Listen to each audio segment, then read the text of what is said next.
Março é tempo de amar.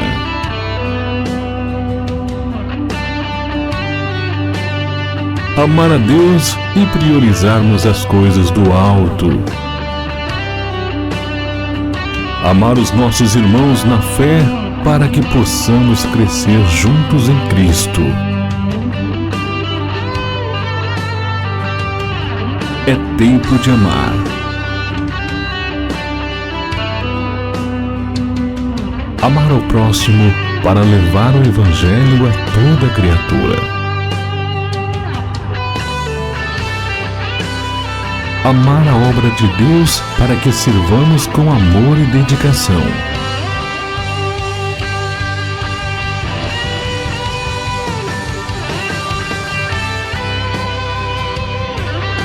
Março é tempo de amar.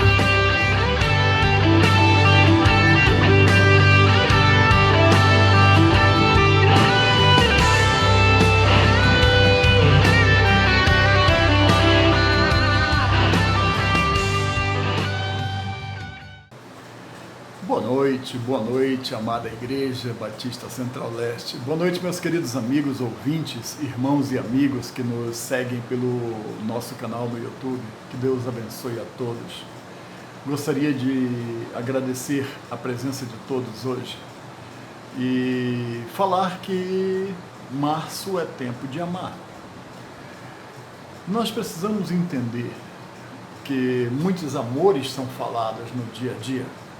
Então, eu pergunto, o que é verdadeiramente o amor? Vamos ter uma palavra de oração.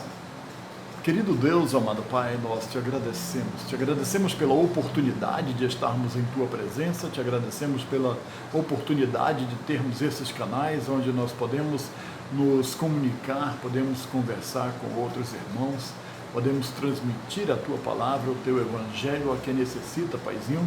Obrigado por Tu estares sempre conosco, Tu abençoares a nossa igreja. Te peço, Senhor, que Tu venhas estar sempre em comunhão com a Igreja Batista Central Leste, com nossos amigos, irmãos, ouvintes, que Tu possas estar sempre nos abençoando, guardando e protegendo, para que nós possamos estar em comunhão com Você. Abençoa, Paizinho, nossa mensagem hoje, para que sirva de fortificação aos nossos corpos e principalmente, Pai amado, que nós possamos estar colocando nossas vidas ao Teu dispor. Abençoe a cada um de nós, em nome de Jesus. Amém. Bom, como cristãos, sabemos que o amor não é sexo, como o mundo prova aí o dia a dia, certo? O verdadeiro amor é o que Cristo nos ensinou quando entregou a sua própria vida naquela cruz. Ele deu a sua vida por nós, sendo nós ainda seus inimigos. Então, podemos afirmar que o amor é o ato mais importante de alguém que alguém pode fazer em favor de outra pessoa. Gostaria de compartilhar com vocês hoje 7 leis do amor. Não são... nós podemos ver várias coisas, muitas coisas mesmo sobre amor, mas eu juntei, eu tentei aqui colocar 7 leis que eu considero interessantes sobre o amor. São leis que eu considero assim importante de analisarmos para estar dentro dos padrões do que Deus quer de cada um de nós. Primeira, o amor exige compromisso. Compromisso é uma coisa séria. Compromisso é algo que você faz com alguém e você cumpre. Muitas pessoas se aproveitaram, aí estão se aproveitando hoje de não termos um culto presencial e nem participam nem das mensagens. Às vezes não conseguem ficar sentados frente à televisão para assistir 30, 40, 45 minutos, 1 hora que seja de mensagem. Não tem esse compromisso. Não tem um compromisso de estar nos seus grupos de oração, não tem um compromisso de estar em comunhão com os irmãos. Quantas vezes você ligou para alguém da nossa igreja? Quantas vezes você já mandou mensagem para alguém: olha, fulano, eu estou orando por você? Isso é compromisso. Compromisso que a igreja tem uns com os outros. Não estou aqui querendo que ninguém fique ofendido, eu estou querendo lembrar a você que compromisso é uma parte importante do amor. Amor à igreja, amor a Deus, amor à sua obra, amor pela salvação que Cristo nos deu e que nós estamos retribuindo. Bom, como eu falei para você, o amor ele exige um compromisso. O melhor exemplo que eu tenho de compromisso, um dos melhores exemplos, claro, que eu tenho de compromisso, é Eliseu, quando ele foi, vamos dizer assim, ele foi arregimentado por Elias para fazer parte da obra de Deus, para fazer parte do ministério de Deus. Eliseu aceitou aquela missão, Eliseu conhecia Deus, Eliseu sabia que Deus tinha um plano para a vida dele.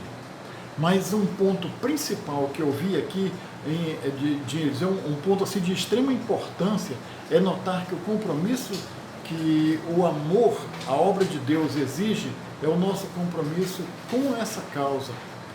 Deus pediu, Eliseu pediu a Elias, Deus chamou Eliseu e Eliseu falou, por meio de Elias, e Eliseu falou para Elias, tudo bem, mas me dá um tempo para me despedir da minha família.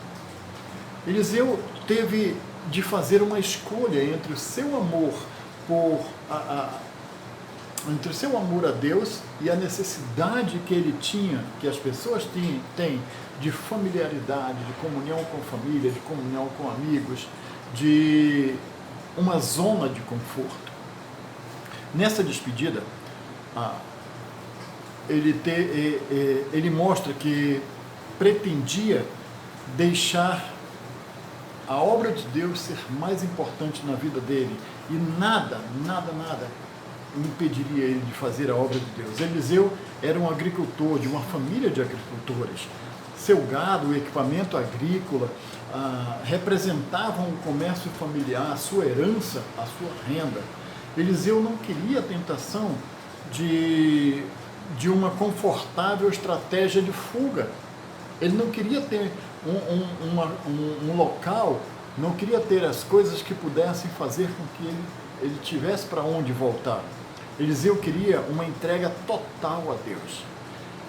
Ele voltou para o campo onde ele estava trabalhando, arando a terra, cuidando para fazer a plantação dele, matou aqueles animais que ele estava usando como a força motora, né, do seu arado, para celebrar simultaneamente uma nova vocação e demonstrar publicamente, tanto para a família, como para os amigos, como para as pessoas que o conheciam, o seu compromisso com Deus.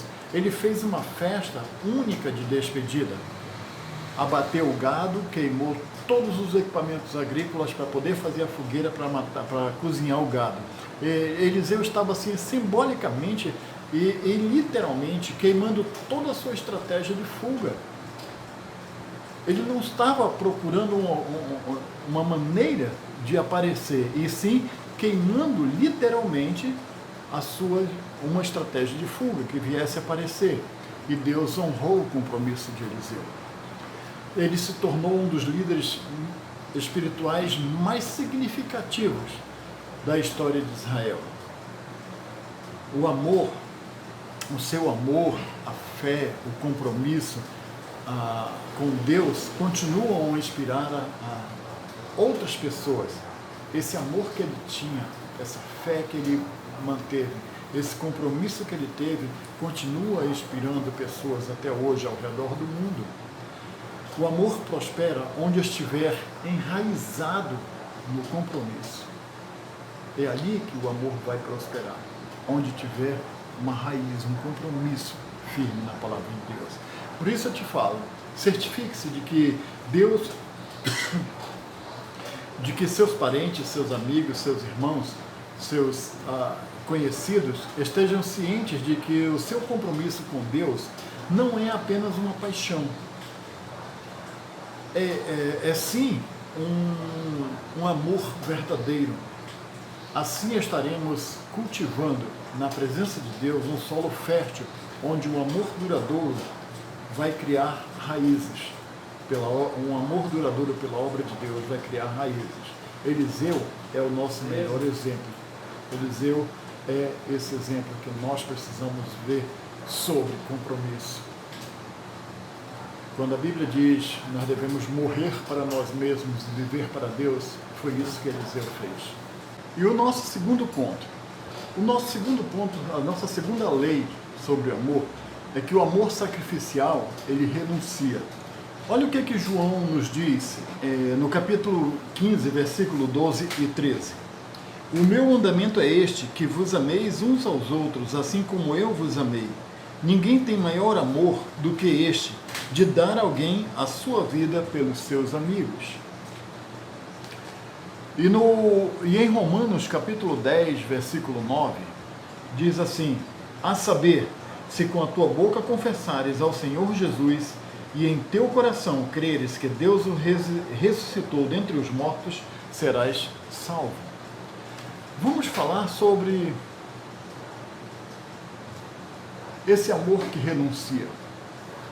O amor que renuncia, ele não pode ser um peso, ele não pode ser algo que vai prender você, vai te deixar angustiado. Eu estava pensando em um exemplo para usar sobre isso e me veio à mente o filme O Resgate do Soldado Ryan. Olha, esse filme conta a história de um jovem soldado cujos irmãos foram mortos em batalha. Para poupar a família da agonia de perder todos os filhos, o governo organizou uma força-tarefa, uma missão de resgate para salvá-lo e mandar de volta ele para casa. Não ter assim uma perca total, né? Um PT. Né? A equipe de resgate é liderada por um capitão meio sem noção. Tá? Ele não acreditava que aquela missão era uma boa ideia. Ele disse que aquilo seria uma má ideia. Esse capitão é fatalmente ferido no cumprimento dessa missão. Em suas últimas palavras, ele olha para o soldado Ryan, olha para a sua equipe e diz: vençam isto, vençam. Bom, no decorrer do filme, muitas décadas depois, nós vemos o soldado Ryan já velho, diante do túmulo daquele capitão. E podemos até dizer que ele tem sido assombrado pelas palavras finais do capitão e pela situação que ele viveu. Acredito que ele viveu a vida dele longe do exército, assombrado com aquela situação. Ele vem assim ao longo de toda a sua vida tentando vencer, tentando ouvir aquele capitão, obedecer o que aquele capitão falou. Ele tenta vencer, mas ele nunca sabe ao certo o que realmente é vencer ou ter vencido em alguma coisa. Podemos até dizer que ele tem sido assombrado pelas palavras finais do capitão ao longo de toda a sua vida e ele não consegue vencer. Diante daquela sepultura, ele se questiona. Ele se questiona buscando a aprovação, mas não encontra nenhuma. Muitas pessoas acreditam que ter colocado a sua fé em Jesus Cristo, mas acreditam que já são salvos, acreditam que têm esse resgate, mas também acreditam que precisam merecer o que Cristo fez por eles naquela cruz. Bom, temos uma ótima notícia para todos, eu posso até afirmar isso. Quando Jesus estava pendurado naquela cruz, morrendo em favor de nós, para nos salvar, ele usou suas últimas palavras para dizer, ele não usou as suas últimas palavras para dizer para nós, vença. Ele não disse, vençam isso, vençam. Jesus, com muita convicção, disse, está consumado. Ou seja, dá para entender, está consumado, está feito, completo, selado, acabado, está consumado, está completo. Este presente é a graça de Deus. Jesus já fez todo o trabalho que necessitávamos para sermos salvos. Nós não poderíamos vencer, mesmo que aplicássemos toda a nossa força, toda a nossa sabedoria, tudo que nós temos, o que nós somos. E o melhor é que Deus nunca espera que façamos isso.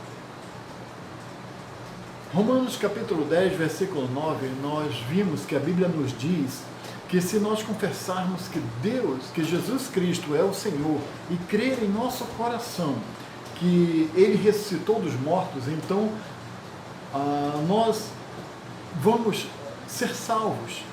Você será salvo. Não é a nossa obrigação ganhar isto, é um presente que recebemos por meio da fé. Jesus fez tudo que podia, fez todo o trabalho e fez isso porque Ele nos ama, fez isso por amor a nós. E Ele falou, está consumado. Então não é porque nós vamos receber uma ordem dos nossos líderes que nós devemos fazer para a nossa salvação. O soldado Ryan viveu a vida com aquela expectativa de vencer, porque o seu capitão falou para ele vencer.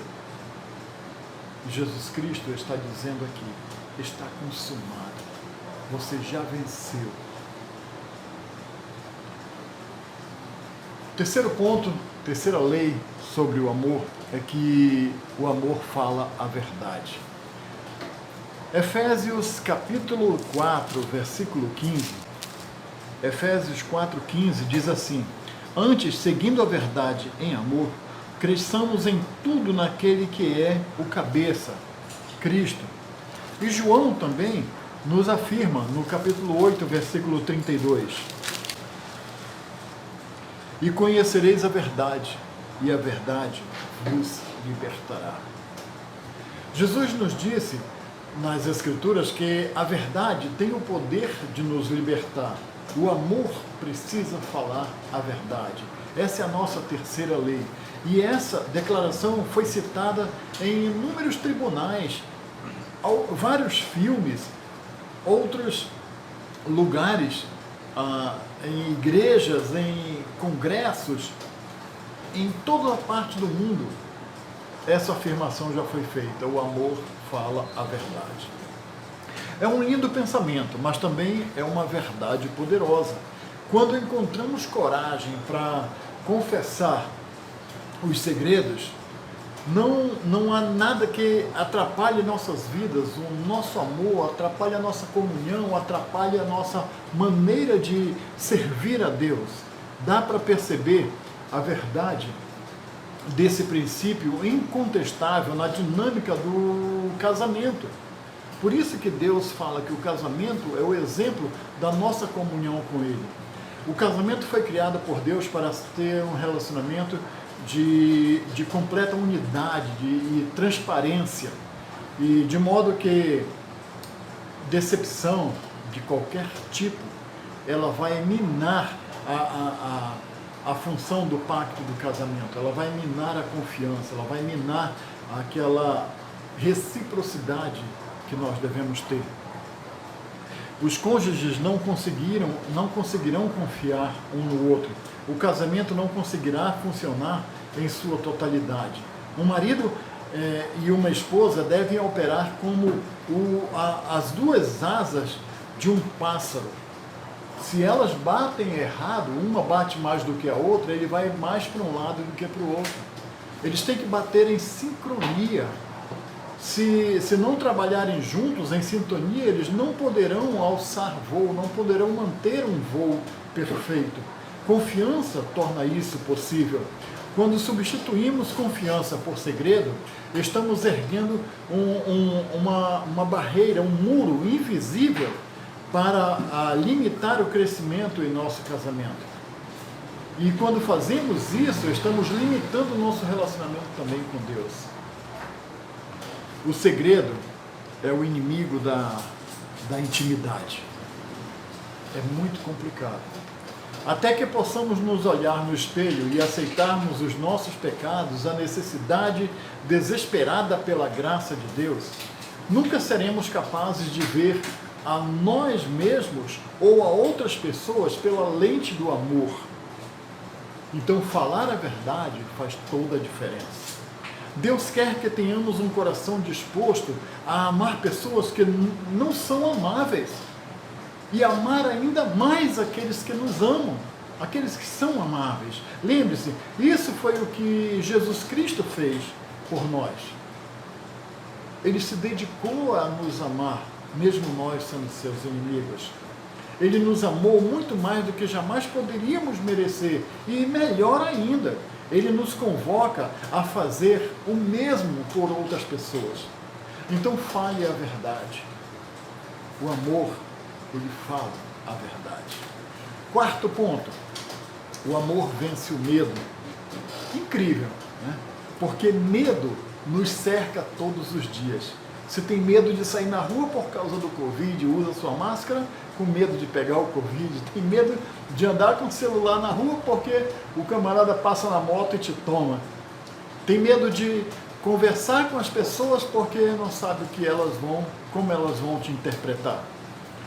1 João, capítulo 4, versículo 18, 1 João 4,18, diz o seguinte: no amor não há temor, antes o perfeito amor lança fora o medo, porque o temor tem consigo a pena, e o que teme não é perfeito em amor. A mesma coisa que Isaías nos fala no capítulo 41, Isaías 41, versículo 10. Isaías diz o seguinte: não temas, porque eu sou contigo, não te assombres, porque eu sou teu Deus, eu te fortaleço e te ajudo e te sustento com a destra da minha justiça. A coragem não é a ausência de medo, na verdade, é a presença do amor diante do medo. Talvez você esteja em um período da vida em que está passando por algo difícil, complicado. Relacionamentos, doenças, falta de dinheiro, problemas que venham a te atemorizar. O medo parece estar rastejando, ou seja, cercando de todos os lados, te cercando de todas as formas, mexendo com você. Então você pergunta se Deus é realmente tão amoroso, é tão poderoso. Por que eu estou passando por toda essa dor em primeiro lugar? Entenda que Deus não é aquele garotinho sádico que adora desmembrar insetos para poder torturar os insetos, para poder ver a dor que eles vão sentir. Ele é a personificação do amor. Ele te ama. No que você pode imaginar, Deus vai estar sempre com você. Se você está em um período de dificuldade, não deixe o medo tirar o melhor de você. Na real, você precisa se voltar para Deus, para o amor do Pai Celestial e encontrar conforto para a sua vida. Mesmo em momentos de dor, Ele irá conduzir cada um de nós através disso. Ele irá nos colocar no colo. É a pegada dele que vai ficar na areia. Ele vai trazer o bem para cada um de nós de alguma forma. Lembre-se, tudo coopera para o bem daqueles que amam a Deus. Então, o amor tem o poder de superar os medos. Vai nos dar a coragem de enfrentá-los com a fé que precisamos. O amor vai estar nos dando forças para vencermos no nosso dia a dia. Todos nós temos áreas da vida, em nossas vidas, que tem medo, que temos medo, que o medo às vezes quer superar. Cuidado! quando Deus nos criou, eu acredito que Ele já sabia o quanto lutaríamos contra o medo e o tamanho da ameaça à nossa vida que o medo poderia se tornar. O quanto o medo ia destruir a nossa confiança, o quanto o medo ia construir os nossos relacionamentos, destruir os nossos relacionamentos, o quanto o medo ia destruir a nossa força de viver, o quanto o medo ia nos tirar da presença dele. Quando Deus nos criou, Ele sabia de tudo isso. E é por isso que Ele nos disse várias vezes na Bíblia: não tenham medo. São afirmadas por várias vezes, vários profetas, pelos discípulos, pelos apóstolos, todos sabiam dessa verdade. Jesus diz, Deus nos afirma: não tenham medo. Deus não somente nos disse para não ter medo, mas Ele deu um passo além, muito mais adiante, quando nos assegurou, prometendo que Ele mesmo estaria conosco, Ele mesmo seria a nossa segurança, Ele mesmo seria o nosso socorro, bem presente na hora da angústia. Veja que a sua vida, se você estiver cheio de amor e coragem de Deus, olha, visualize dessa forma, como será diferente a sua vida, como será diferente a sua maneira de ver as coisas, a sua perspectiva de vida, a sua maneira de agir no seu dia a dia. Então, a sua vida precisa estar cheia de amor e fazer com que o medo seja esmagado por esse amor. Com certeza essa visão destemida é possível.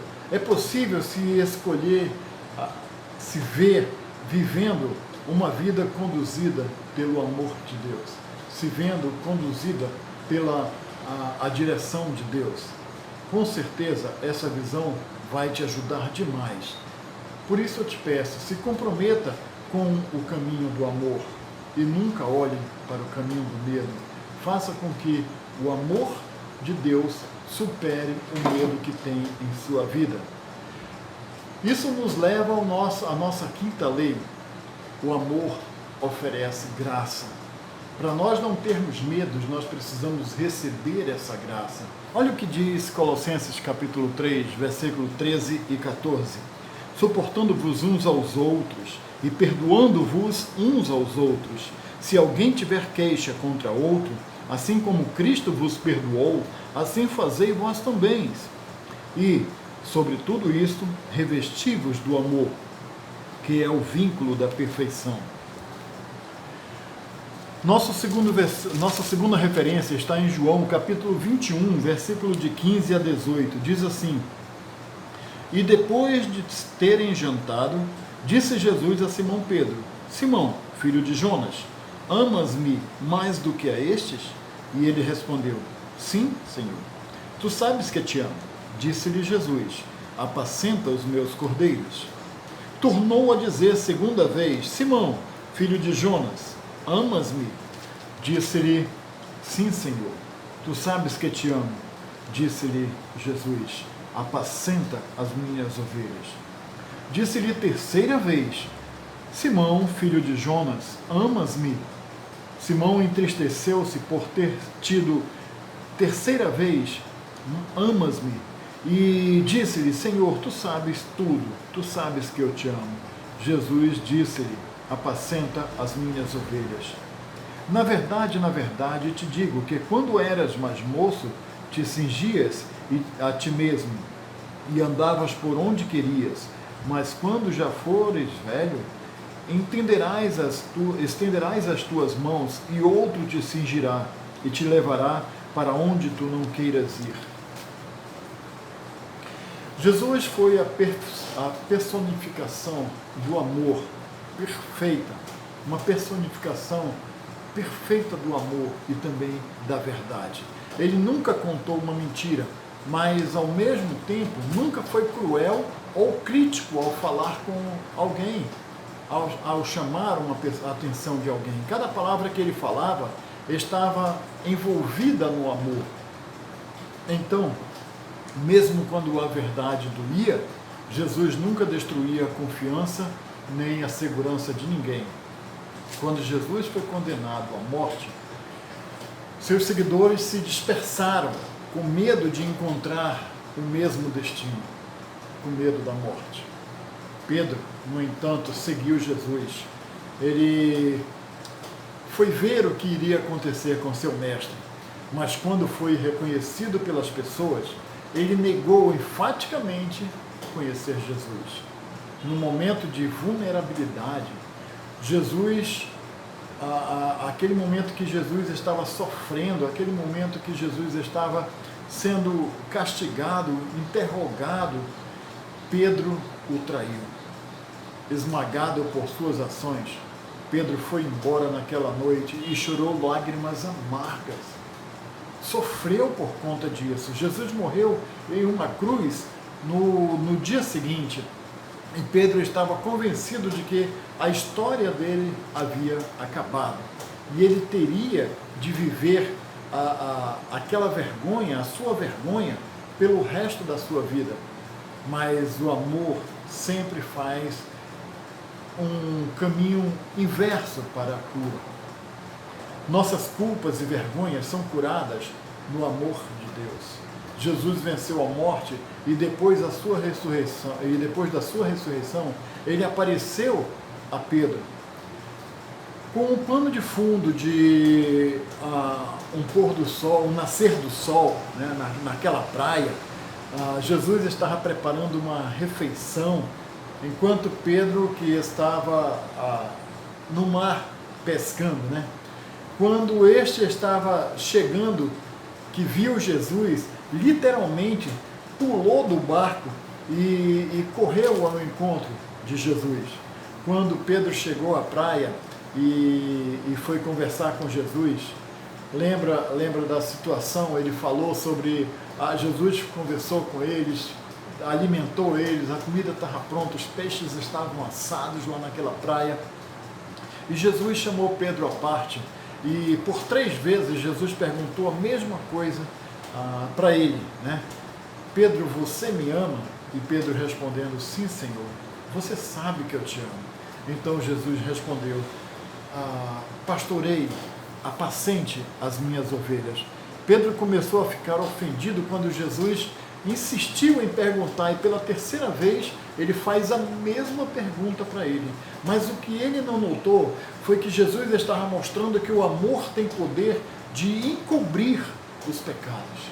Não esconder, estou dizendo encobrir, vencer o pecado. Eu não sei o que você passou, não sei o quanto você foi ferido, foi ofendido, ou como você foi traído. Assim como também não sei o quanto você ofendeu alguém, traiu alguém, ou o quanto você já prejudicou outra pessoa. O que sei é que Deus te ama. Isso eu sei, tenho certeza. E o que Ele oferece é graça para cada um de nós. Da mesma maneira que Ele ofereceu para Pedro, Ele oferece para cada um de nós, Ele dá para cada um de nós. Ele quer que nós aceitemos essa graça que Ele está nos oferecendo. Assim como você quer assim como Ele quer que você compartilhe essa graça com outras pessoas. Ele quer que você aceite a graça que Ele está lhe oferecendo e faça dessa graça uma maneira de viver para que outras pessoas possam ter também. Isso é o amor que cura, isso é o amor que oferece graça. Aí nós vamos ver a continuação desse amor que oferece graça, é o amor que traz cura, porque Pedro ele foi curado, assim como o soldado Ryan foi curado pela sua angústia da sua vida, Pedro foi curado por ter traído Jesus. O amor de Deus, ele oferece cura para cada um de nós. Sim, o amor traz cura. Olha o que Marcos nos fala em capítulo 5, versículo 34. E Jesus, saindo, viu uma grande multidão e teve compaixão deles, porque eram como ovelhas que não têm pastor, e começou a ensinar-lhes muitas coisas. Aí nós vamos para Provérbios, capítulo 3, versículos 5 e 6. Confia no Senhor teu Deus de todo o teu coração e não estribes o teu próprio entendimento.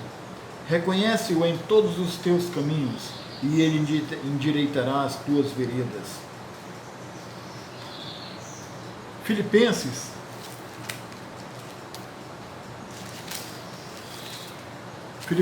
capítulo 4, versículos 6 e 7. Não estejais inquietos por coisa alguma, antes as vossas petições sejam em tudo conhecidas diante de Deus, pela oração e súplica, com ação de graças. E a paz de Deus, que excede todo entendimento, guardará os vossos corações e os vossos pensamentos em Cristo Jesus. Jesus foi a personificação do amor. Jesus foi a personificação da verdade. Jesus nos traz essa cura. Então faz sentido que ele também fosse a personificação da cura. Onde quer que ele fosse, ele amava as pessoas. Ele sentia dó, ele sentia pena das pessoas, ele sentia compaixão das pessoas. E as curava usando 2 métodos principais: a palavra, a sua palavra, e o seu toque. Podemos fazer o mesmo para promover o amor e a cura em nossos relacionamentos. Sabemos que por conta dessa pandemia nós estamos distante das pessoas. Está difícil dar um abraço em alguém, principalmente aqueles que gostam de abraços. Esteja disposto a falar uma palavra amável, a mandar uma mensagem, a ligar para alguém, para que as pessoas que te cercam, pessoas que precisam de um encorajamento, de um conforto, sejam curadas por meio de você, por meio do que você faz. Esteja disposto a falar uma palavra amável para as pessoas que te cercam. Não deixe que o seu amor seja uma suposição. Não deixe para quem precisa, não negue para quem precisa. Certifique-se de que todos vão receber o que necessitam. Saiba exatamente, aqueles que estão necessitados, aqueles que estão precisando de um carinho, de um conforto, eles saibam exatamente o quanto você os ama. O quanto você ama as pessoas. Jesus nos deu muitos exemplos do seu poder de cura na Bíblia. Nós vemos diversas maneiras, diversos fatos de cura que Jesus fez.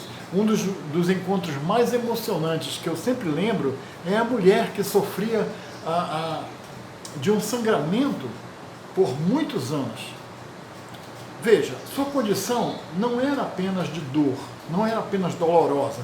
A sua condição era também culturalmente um problema que a afastava da sociedade, a afastava da comunhão com as pessoas, porque ela tinha aquela doença, então ela era renegada. Um encontro com Jesus mudaria tudo para aquela mulher. Jesus providenciou a cura que ela precisava, mas ele não apenas curou o seu corpo, seu amor por ela curou também a sua alma, reafirmou a sua humanidade. Ele a lembrou o valor ilimitado que ela tinha. Jesus se dirigiu a ela como um membro da sua família. Lembre-se, ele chamou: filha, a tua fé te salvou. Ele a curou com toque e também com as suas palavras. A cura flui dos relacionamentos que nós temos. Jesus se dirigiu a essa mulher como uma filha para lembrá-la de que Deus não estava distante dela. Ela fazia parte da família de Deus. Jesus se importava com a sua necessidade física, além da sua necessidade emocional. Mas ele também teve tempo para tratar a sua necessidade relacional. O mesmo que ele fez por mim e por você. Lembra-se quando você se sente se sentia excluído, e com o amor de Deus, com a comunhão de Deus, hoje você faz parte de uma igreja, faz parte de um grupo de oração, faz parte de uma comunidade onde as pessoas se preocupam com você. Um encontro com Jesus sempre tem o poder de trazer a cura. Quando o amor está presente, a cura também vem. Nem sempre parecerá milagroso, assim, aquele negócio que vai ser espantoso para as outras pessoas, mas o amor sempre fará a verdadeira diferença que nós precisamos. Então, o amor, ele traz sim, traz cura para cada um de nós que precisamos. O 7º ponto é que o amor, ele vive para sempre. 1 Coríntios capítulo 13, versículo 13, diz assim: agora, pois, permanecem a fé, a esperança e o amor. Estes 3, mas o maior destes é o amor. E olha o que Ezequiel nos fala no capítulo 36, versículo 26. E dar-vos-eis um coração novo, e porei dentre vós um espírito novo, e tirarei de vossa carne o coração de pedra. Deus quer que nós vivamos o momento. Ele quer que nós sejamos... por isso nós temos o nosso instante, o nosso agora, para nós vivermos. Ele quer que você e eu, nós saboreemos cada minuto do que nós temos com os nossos amigos, com os nossos parentes, vizinhos, os nossos conhecidos e até desconhecidos que passam por nós no nosso dia a dia.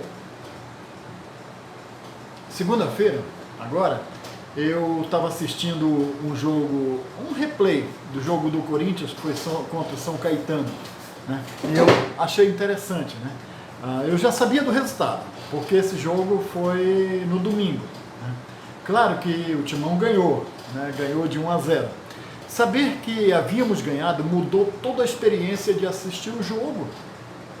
Era diferente, né? Enquanto observava o desenrolar do jogo, eu ia me envolvendo em alguns momentos e que eu achava que até nós iríamos perder, sabe? Os caras erravam, o Cássio falhava, né? Não estava muito fácil não, mesmo porque o meu time, ele estava assim um pouco ruim, sabe?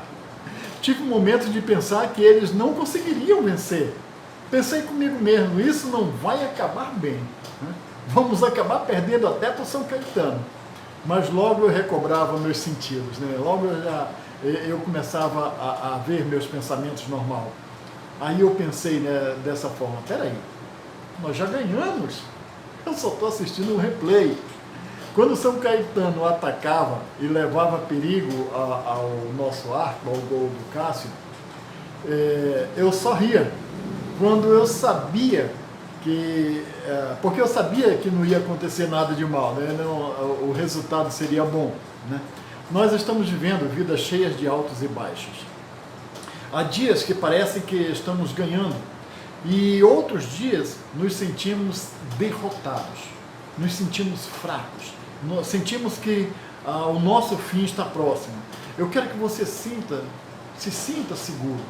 Eu quero que você entenda com as verdades das promessas eternas de Deus para a nossa vida, para a sua vida. Você precisa se sentir seguro. O final da história já está escrito e a Bíblia é bem clara quando diz que nós somos mais do que vencedores. Nós já vencemos. Jesus reivindicou a vitória para nós, para Ele e por meio dele para nós. Por meio da fé que nós temos nele, podemos ter certeza de que Ele vai corrigir todas as coisas e tornará todas elas novas em nossas vidas. Nós vamos, juntamente com Ele, celebrar, assim como os nossos irmãos também em Cristo, para sempre, na eternidade, no reino de Deus. O amor não é uma história com um final feliz. O amor é uma história que não tem fim.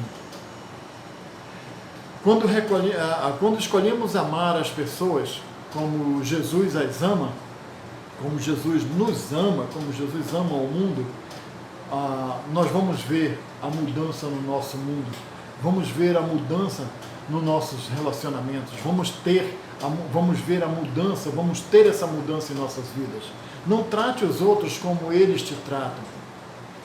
Ame, trate os outros como Deus trata você. Aceite o amor de Jesus em sua vida e então siga o exemplo que Jesus nos deu. E tudo vai ficar bem, tudo vai ser feliz, tudo vai ser amor, porque nós vamos fazer o que realmente importa. Quando você for dessa para a eternidade, quando você partir dessa vida para a eternidade, isso tudo é o que vai importar. É o amor que você tinha, é o amor que você viveu. Viva a sua vida com um coração de amor. Você vai se surpreender com os resultados que você vai ter. Então, olhe para essas 7 leis e tenha compromisso. Ame, renunciando sacrificialmente. Ame, renunciando os seus direitos. Sacrifique a sua vida em favor desse amor. Fale a verdade. Doa em quem doer. Custe o que custar. Vença o medo, pois ele não tem condições de superar o amor de Deus em sua vida. Ofereça graça para as outras pessoas, a mesma que você recebeu. Passe para as outras pessoas, traga a cura, perdoe, peça perdão, traga essa cura para as outras pessoas. Viva para sempre e serás feliz. É tempo de amar. Pegue essas 7 leis e vamos escolher uma para vivermos durante essa semana. Eu poderia dizer para você, escolher uma por dia, de segunda a domingo, mas vai ficar difícil para você que ainda não está praticando algumas delas. Para quem já está praticando, veja uma que você ainda não está e comece a vivê-la. Então a nossa tarefa essa semana é escolher uma dessas leis para vivermos. E daí, consequentemente, na sua vida, no seu dia a dia, toda semana ou todo mês, escolha uma dessas leis para viver de acordo com a vontade de Deus. Ame, assim como Deus te amou, assim como Cristo entregou a sua vida por você. Fale a verdade, tenha compromisso, não tenha medo, ofereça a graça de Deus, ofereça o amor, a cura. Viva sempre, viva para sempre, na eternidade, aceitando Cristo como Senhor e Salvador. Vamos orar.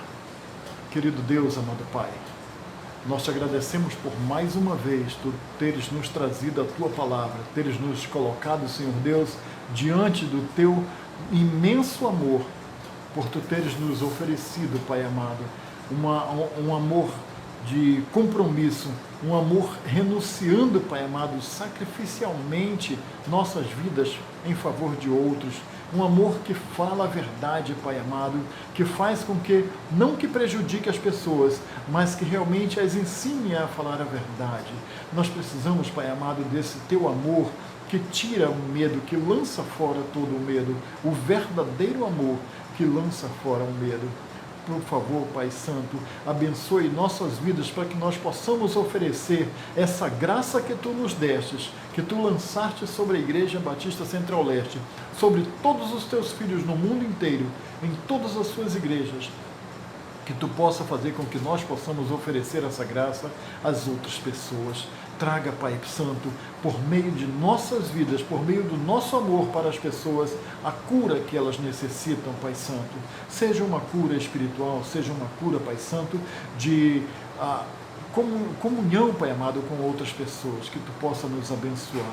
Abençoe, Paizinho, para que todas as pessoas possam Te receber e ter a eternidade, que nós possamos, por meio do Teu amor, viver para sempre. Te peço uma bênção toda especial sobre a Igreja Batista Central-Leste. Abençoa, Paizinho, a vida de todos os nossos irmãos e amigos e os que nos assistem, Pai amado, via YouTube. Que Tu possa nos abençoar, guardar e proteger. para vivermos de acordo com a tua vontade. Em nome de Jesus eu te peço, Paizinho. Amém e amém, Igreja Batista Central-Leste. Amo vocês, que Deus possa estar abençoando. Uma excelente semana a todos. Graça e paz.